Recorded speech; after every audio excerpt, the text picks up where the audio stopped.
Bismillahirrahmanirrahim. Assalamualaikum warahmatullahi wabarakatuh. Bagaimana kabarnya anak-anak? Semoga pada pagi hari ini kita selalu diberikan kesehatan oleh Allah Subhanahu wa taala untuk selalu semangat belajar menuntut ilmu ya. Mari sebelum kita memulai pembelajaran pada pagi hari ini, kita mulai dengan doa sebelum belajar dan dilanjutkan dengan membaca surat pendek, surat An-Nas saja ya. Untuk itu mari kita mulai. 1 2 3. Bismillahirrahmanirrahim. Raditu billahi rabba wa bil islami dina wa bi Muhammadin nabiyya wa rasula. Rabbi zidni ilma warzuqni fahma. Amin. Bismillahirrahmanirrahim.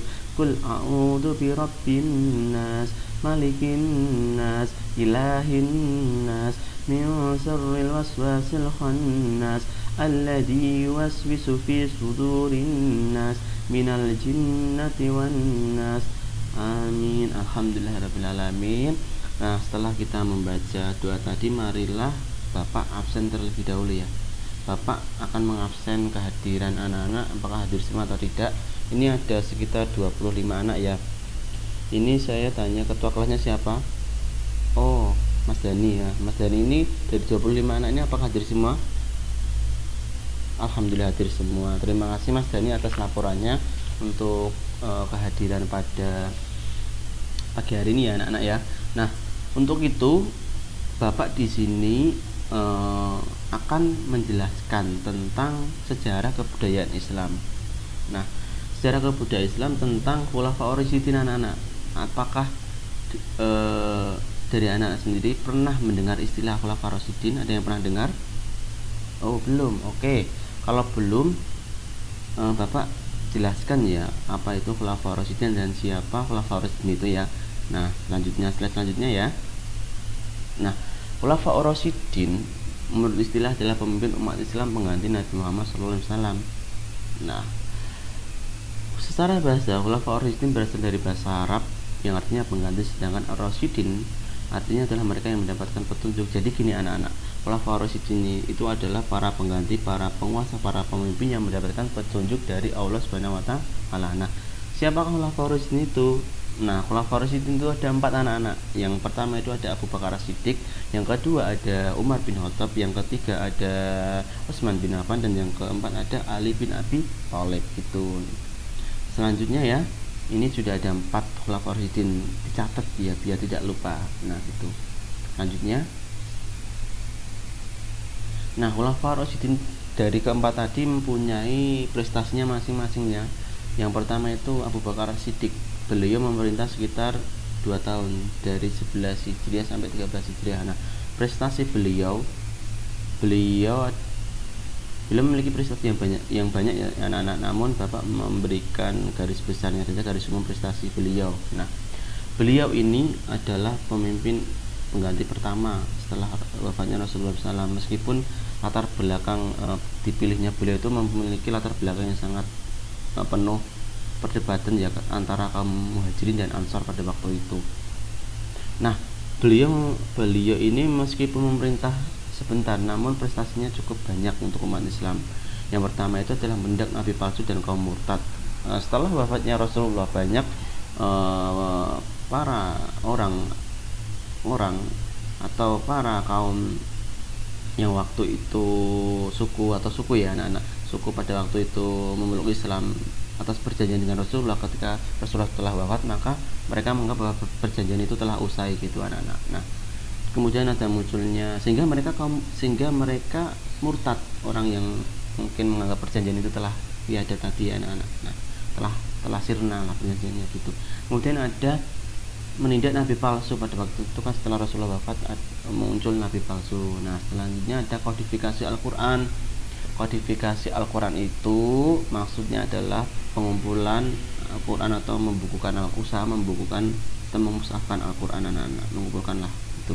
Karena apa? Karena pada waktu itu banyak sahabat yang mengikuti perang dan gugur para penghafal Al-Quran, sehingga kekhawatiran yang dirasakan pada waktu itu kan ada usulan Umar bin Khattab ya untuk mengkodifikasikan ke Abu Bakar Siddiq, meskipun pada awalnya Abu Bakar Siddiq ini menolak anak-anak, sehingga atas pertimbangan argumentasi dari Umar bin Khattab karena juga banyak penghafal Al-Quran yang gugur, Abu Bakar Siddiq menyetujui untuk mengkodifikasikan Al-Quran gitu anak-anak. Nah, selanjutnya adalah konsentrasi ke dalam, artinya adalah membangun umat Islam dari dalam, yaitu menertibkan pemerintahan umat Islam dan lain sebagainya gitu. Untuk apa? Untuk dalam rangka biar umat Islam ini lebih berkembang gitu anak-anak. Selanjutnya adalah pada pemerintahan Umar bin Khattab. Umar bin Khattab beliau memerintah sekitar 10 tahun ya, dari 13 Hijriah sampai dengan 23 Hijriah anak-anak. Nah, prestasi beliau itu sangat banyak dan terkenal sebagai pemimpin yang sederhana, tegas,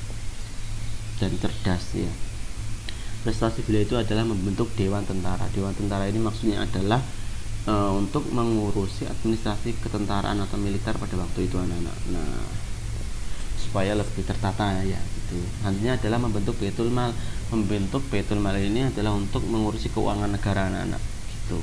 Nah, selanjutnya yaitu penetapan kalender Hijriah. Nah, waktu itu kan belum ada penetapan kalender Hijriah ya, sehingga Umar bin Khattab menentukan awal mula 1 Hijriah itu pada saat Rasulullah hijrah dari Mekah ke Madinah, itu awal penetapan kalender 1 Hijriah gitu anak-anak.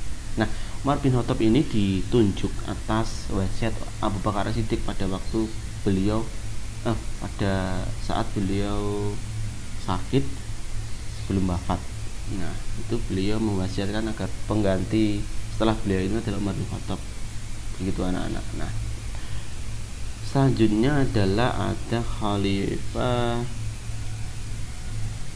maaf ya ini ada keliruannya. Selanjutnya yang bertiga itu seharusnya adalah Utsman bin Affan. Nah, ada keliru sedikit ya anak-anak dalam hal penulisan penempatan angka, yang seharusnya 3 itu Utsman bin Affan dan yang keempat itu Ali bin Abi Thalib gitu. Yang ketiga adalah Utsman bin Affan ya. Utsman bin Affan itu beliau memerintah selama kurang lebih 12 tahun ya, 12 tahun. Kemudian beliau ini juga memiliki banyak prestasi anak-anak. Prestasi beliau ini pertama adalah membenahi administrasi negara. Administrasi negara itu artinya adalah merapikan segala aspek yang dimiliki negara pada waktu itu, administrasi keuangan, administrasi ketentaraan dan lain sebagainya. Kemudian juga membentuk angkatan laut. Beliau juga membentuk angkatan laut, yang mana angkatan laut ini adalah usulan dari Muawiyah bin Abi Sufyan pada waktu itu. Agar kenapa? Karena waktu itu pada masa Utsman bin Affan wilayah Islam itu sudah sampai Afrika, Siprus dan juga sampai ke Konstantinopel, sehingga daerah-daerah tiga itu kan dikelilingi oleh lautan. Nah, maka itu perlu umat Islam memiliki angkatan laut gitu anak-anak, supaya lebih kesiapsiagaan dalam rangka misal ada musuh yang ingin menghancurkan umat Islam gitu. Baik anak-anak, setelah pembahasan Utsman bin Affan tadi, selanjutnya ada Khalifah Ali bin Abi Thalib. Beliau itu memerintah sekitar 5 tahun ya. Beliau mendapatkan julukan karamallahu wajhah, artinya orang yang mendapatkan karamah atau kemuliaan dari Allah gitu anak-anak. Prestasi beliau itu banyak, namun di sini Bapak memberikan 2 contoh. Yang pertama adalah mengembangkan ilmu nahwu. Pada waktu itu huruf hijaiyah itu belum ada harokat seperti sekarang, seperti fathah, kasroh, dhammah lain sebagainya, itu belum ada pada waktu itu, sehingga banyak terjadi kesalahan dalam membaca Al-Quran maupun hadis pada waktu itu. Sehingga Khalifah Ali bin Abi Thalib mengembangkan ilmu nahwu untuk memperbaiki kesalahan-kesalahan tersebut, supaya apa tujuannya adalah ketika ada umat Islam di luar Jazirah Arab, mereka juga bisa memahami bacaan Al-Quran dan hadis dengan benar gitu anak-anak. Selanjutnya itu adalah membentuk pemerintahan yang bersih.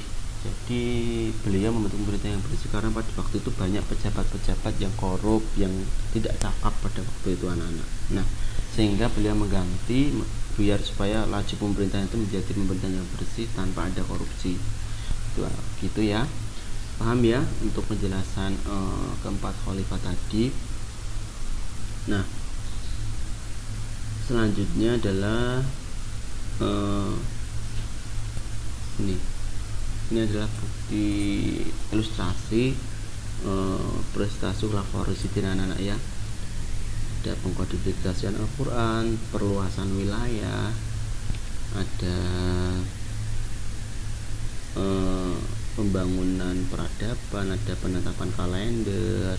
Itu anak-anak ya, ini bisa menjadi ilustrasi buat anak-anak bisa memahami bagaimana peradaban umat Islam, alur-alurnya dalam menyebarkan Islam itu dari keempat khalifah tadi. Jadi setiap khalifah mempunyai ciri khas dan punya kelebihannya masing-masing pada waktu itu ya. Selanjutnya itu kita sudah pada penghubung slide ya. Telah selesai ya slide kita tentang pembahasan Khulafaur Rasyidin. Semoga pembelajaran pada pagi hari ini dapat bermanfaat ya anak-anak. Untuk itu Bapak mohon maaf bila mana dalam penyampaian pembelajaran ada salah kata dan mohon maaf. Semoga ilmu yang kita pelajari pada pagi hari ini dapat bermanfaat untuk seterusnya gitu. Untuk itu marilah kita tutup pertemuan pada pagi hari ini dengan membaca doa kafaratul majelis. Subhanakallahumma wa bihamdika asyhadu an la ilaha illa anta astaghfiruka wa atubu ilaik. Amin ya rabbal alamin. Cukup sekian dari Bapak, bila mana ada salah kata saya mohon maaf. Wassalamualaikum warahmatullahi wabarakatuh. Sampai jumpa.